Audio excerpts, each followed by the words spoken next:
Radhe Radhe friend, आज हम इस क्लास में पढ़ने वाले हैं इक्विवेलेंट फ्रैक्शंस के बारे में।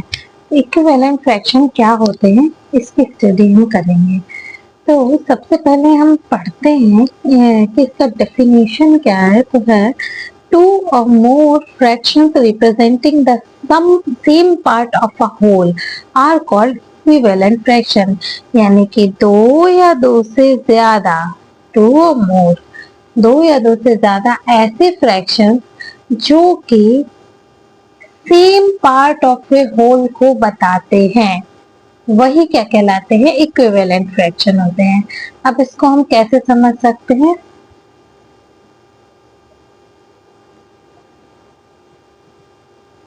ये है एक सर्किल, ये क्या, ये 1 है, ठीक है। अभी इसी सर्किल के टू पार्ट्स कर देते हैं। अब ये जो शेडेड पार्ट है इसका फ्रैक्शन क्या होगा, हमने पहले ही बताया था कि शेडेड पार्ट अपॉन 2। ओके, तो ये क्या हुआ, ये एक शेडेड पार्ट का फ्रैक्शन हुआ। अब हम क्या करें,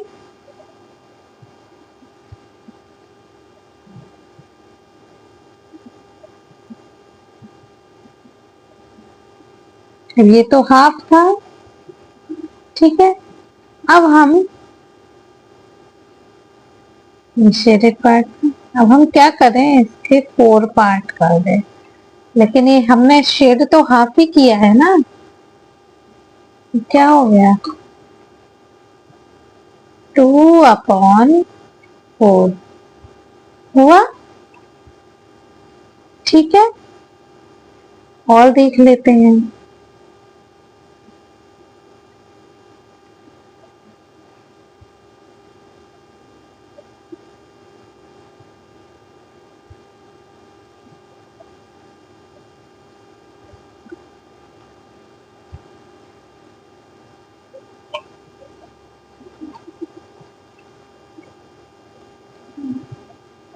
ये इक्वल 6 पार्ट्स है सपोज। फिर इसी को हम शेड कर देते हैं। अब जो फ्रैक्शन बन रहा है ये 3/6 बन रहा है। तो भले ही हम इसके पार्ट करके इसको शेड कर रहे हैं, लेकिन आप यदि ओवरऑल देखेंगे तो सिर्फ ये हाफ ही शेड हो रहा है। आप देखिए, इसमें भी हाफ हो रहा है, इसमें भी हाफ ही हो रहा है, और इसमें भी हाफ ही पार्ट शेड हो रहा है। तो इससे आप ये समझ सकते हैं बहुत इजीली कि ये क्या कहलाए, ये सारे फ्रैक्शन जो कि सेम वैल्यू बता रहे हैं, सेम वैल्यू है, ठीक है ना, यानी equal part of a whole को बता रहे हैं। तो ये चीज क्या कहलाती है, इक्विवेलेंट फ्रैक्शन। यानी कि हम लिख सकते हैं 1/2 जो है वो 2/4 के भी इक्वल है और 3/6 के भी। और भी हम इसी तरह पार्ट करें और सेम ही पार्ट को कवर करते जाएं तो वो भी यही ही होगा। तो इससे आप ये समझिए कि यानी कि किसी भी नंबर को किसी भी नंबर से यदि हम ऊपर नीचे मल्टीप्लाई करें फ्रैक्शंस में, तो जो आंसर आता है वो उसका इक्विवेलेंट फ्रैक्शन होता है, ठीक है।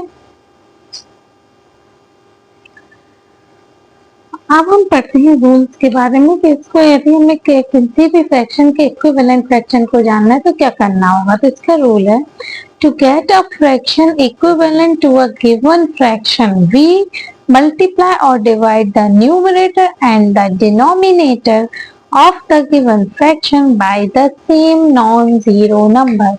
यानी कि यदि हमें किसी फ्रैक्शन का इक्विवेलेंट फ्रैक्शन पता करना है तो हम मल्टीप्लाई करें या डिवाइड करें, प्लस माइनस नहीं कर सकते। ये दोनों हो सकते हैं बट प्लस और माइनस नहीं होगा, ये नहीं हो सकता, ठीक है।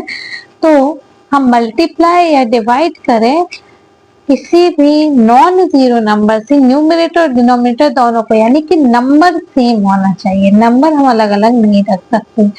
तो जो फ्रैक्शन आता है वो उसका इक्विवेलेंट फ्रैक्शन होता है। ठीक है, देख लेते हैं हम एक एग्जाम्पल।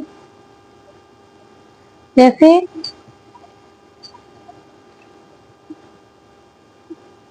3/4, इसका यदि इक्विवेलेंट फ्रैक्शन हमें पता करना है तो हम किससे मल्टीप्लाई करेंगे इसको? हम किसी भी नंबर से कर सकते, जरूरी नहीं 2 ही हो 3 भी हो, बड़े से बड़े नंबर से भी कर सकते, छोटे से छोटे से भी। तो देखें हम 3 2 जा 6, 4 2 जा 8, तो 6/8 जो है क्या होगा? ये 6/8 is the equivalent fraction of 3/4। Okay, तो ऐसे हम चाहे जितने निकाल सकते हैं 4 5 6, क्योंकि हम किसी भी नंबर से मल्टीप्लाई करें न्यूमरेटर डिनोमिनेटर में तो जो भी आंसर आएगा वो क्या होगा? इक्विवेलेंट फ्रैक्शन होगा। तो ये समझने की बात है। एक बार और समझ लीजिए कि हम किसी भी नंबर से मल्टीप्लाई और डिवाइड तो कर सकते हैं, बट प्लस और माइनस नहीं कर सकते। हम ये नहीं कर सकते कि हम ऊपर से -2 करें, नीचे से -2 करें तो जो आंसर आएगा वो इक्विवेलेंट होगा। नहीं, ये गलत होगा। ठीक है, यानी कि हमें सिर्फ मल्टीप्लाई करना है या डिवाइड करना है, हमें उसको प्लस और माइनस नहीं करना है। तो आपको समझ में आया होगा आई होप कि फ्रैक्शन, इक्विवेलेंट फ्रैक्शन क्या होता है। यदि आपको क्लास पसंद आई हो तो please like share and subscribe to my channel and once again Radhe Radhe.